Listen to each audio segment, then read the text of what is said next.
And I'd argued to the Board of Governors, and it was an awkward situation for me to be in because I'm not a billionaire. I don't own the team, but I was the club representative with all the other owners, and I had to delicately say, I don't think it's good for our league that 4 players are starting in the 2008 championship game making a collective of $70,000 or whatever it was.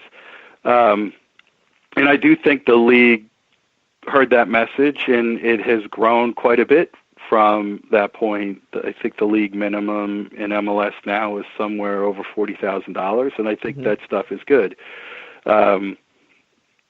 Certainly, second division soccer, when I was at Red Bull, was nothing.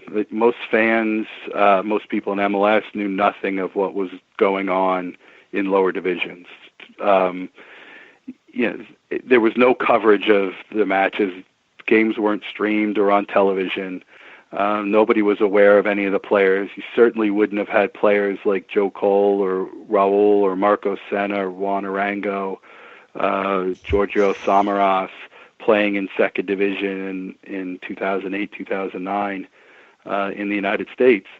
So it's come a long, long way, but we don't have a pyramid. We don't have a structure. We don't have promotion and relegation. So a lot of the growth and potential that we see gets undercut by the instability of not having what we would argue is a federation that is representing all levels of the sport, and a pyramid that provides stability and structure for investors. Me and Steven actually had a little discussion about lower league soccer a a week ago, when we talked about Steven wants to start it was a little wish list, and we ended up talking about the lower league coverage, and I ended up kind of telling him basically that essentially the casual fan will not care about the lower league until there is some sort of promotion or relegation within. Do you agree with that kind of mindset that I have? That, I mean, I just don't see why a casual person would be interested in the lower leagues if there's a better, or quote unquote better, product available. I think you do touch on something that's important and relevant, and I do agree that if we had promotion or relegation, people would care more, and it would be more tribal. We play in Brooklyn. People in Brooklyn would probably identify with us in our fight to be promoted more than they do now. I do think that you can build a market in minor league sports in this country. Certainly there's minor league baseball teams that don't have any media coverage whatsoever. They're not on television, but they sell out every game. Right. And the owners of those teams are making money. So there is that potential there. But the fact of not having promotion and relegation does hurt a lot of other things that are part of the business in this sport, globally in particular. And one of those things is youth development and developing players. All professional teams should be striving to play American players that are young, developing those players, and there should be training compensation, solidarity payments, a transfer market where those owners could not only benefit in those revenues, but help develop players that move up through a pyramid that makes the overall sporting culture in this country better. I think there are major breaks throughout that process. And I tweeted something the other day about meeting with, over the last 5-10 years, with a lot of clubs from big leagues around the world, and they all say that the American athlete is good enough to have a world-class national team, but that we don't do well from ages 15, 16 up through early 20s, that at that critical point where really the rubber meets the road, where Christian Pulisic goes from a good player to a world-class player, we're not good enough at developing players at that very critical age. And I do think not having a system where a player comes through an academy, becomes professional, moves from a third division team to a second division team, and from a second division team to a first division team to the MLS, and then possibly to Europe. To have breaks in that process is a big reason why, one, lower division owners can't make money, and two, our national team isn't as good as it could be. There's no Jamie Vardy stories in the United States. Yeah, that's a great point. Now, sorry, go ahead. Well, I was going to say, I mean, it's a point that Steven always brings up that point. No, I do, because I think it's Jamie Vardy. I mean, started at the 8th division in England, and here in America, it's now. But do you feel like U.S. soccer is just about MLS and the USL and NASL could kind of, well, lack of a better term, just go screw off? In some ways, yes. I think that U.S. soccer could and should be doing more. I think there's been a laissez-faire approach to the economics of the sport at a minimum.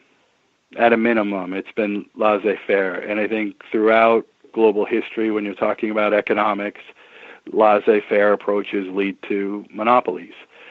And I think there is evidence that points to that.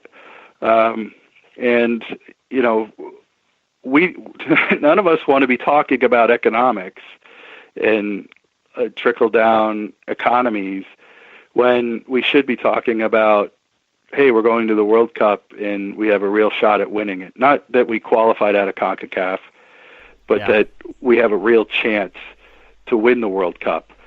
After 20-plus years of MLS, we should be there, and we're not. And I think whoever is the next president of U.S. soccer, that has to be a priority. And to be honest, I'm not seeing enough of what I think is important being discussed by those candidates.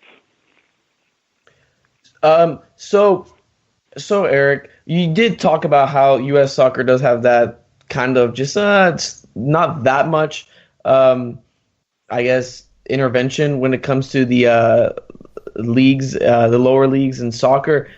What do you think U.S. soccer could do that could help out the NASL and lower division soccer today? Well, I think the most important thing is eliminating the conflict of interest. That having U.S. soccer's rights for men's and women's, the national team games, bundled with the TV rights of MLS is a clear conflict of interest. And I understand why it started, but it's a critical problem now, and it's leading to major lawsuits and major complaints from all sides of the sport in the United States. The women are complaining about unfair treatment, about wage disparity, about how their revenue that they're generating through sold-out stadiums and marketing deals is dispersed unfairly back to MLS. We have our complaints. You can't on one hand say, yeah, sure, NASL, you're independent, good luck, market forces will determine if you're going to be successful, but then at the same time have a business relationship with Major League Soccer, which has money flowing back and forth between the two entities. It's inherently unfair, and federations should be governing the sport, not in business partnership with members of who they're governing. Well, let's unpack the U.S. presidency, because you're hitting on some of it. What do you make of the candidates, and have they addressed the issues well enough, or even you think they have the appetite to take on this challenge? Because I was talking to an individual, and he was mentioning that a lot of these guys are coming from the media. A couple of them are from the media. Then you have one from some and some business background, and with the others, one's a lawyer. What do you make of this field? Well, I think, first of all, it's encouraging because we're having debate for the first time. No one ever ran against Sunil because people in the know would know that they had no chance of winning. the way the votes are structured and how voting is processed. Sunil had it all locked up, and you had no chance of winning. So why would you spend money on something you know you can't win for a job that doesn't pay? But now we have these 8 candidates, and there's a lot of debate. And so I think that's very good. I think there's sort of a spectrum of candidates where, based on what I've seen and heard, I'd say Winalda's on one side of the spectrum where a lot of change is needed, and everybody else sort of falls in that spectrum. And then on the far other side is Kathy Carter. She may be talking about some changes that need to be made, but my estimation is that she would be a status quo candidate. But at the very least, we're having debate and we're talking about things, and some things will change, whoever gets in the position. And I hope for the women that they get treated better and more fairly. I hope for youth soccer that there's a discussion and movement towards fixing pay to play, and we probably should talk about that a little bit because my opinion might be a little different than most of your listeners. And so many other things that need to be adjusted and addressed because it isn't good enough. The CONCACAF qualifying and the HEX is set up for U.S. and Mexico to get in easily. No one can effectively debate that or argue a different position. It is by far the easiest federation to qualify out of, and for us not to qualify, it wasn't Clint Dempsey just hitting the post. It was a disastrous qualification process. We should not be losing to Trinidad and Tobago under any circumstances, or anybody else really. We shouldn't be going to Mexico and being ecstatic that we drew. We have the potential to be better than that. And so there are a lot of things that have to be addressed.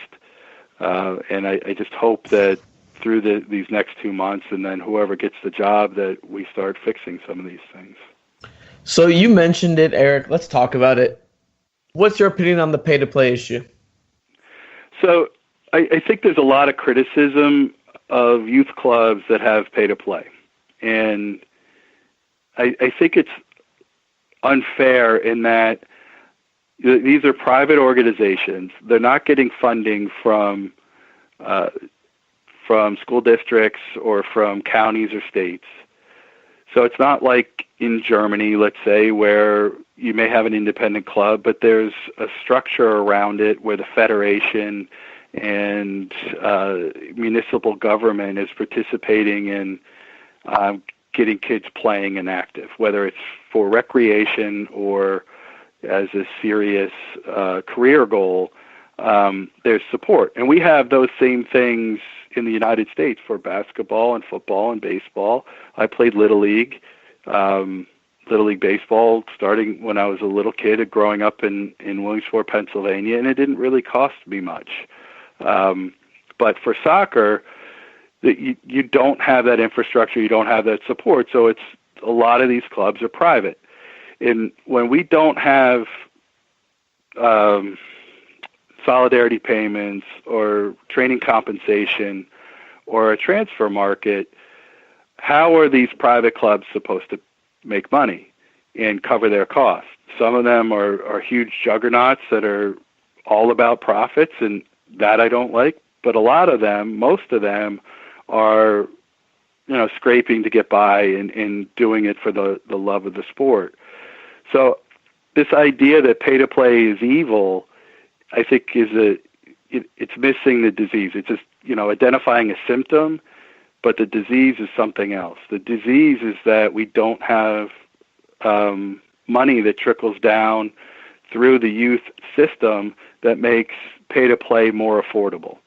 And that's really what we have to get at. And I understand that there's labor laws in this country. And I understand, I worked in MLS and around MLS for many years. I get the desire to contain costs, but all of that points to the break in the system, break in the process. And we could find examples of kids that have come through and have been successful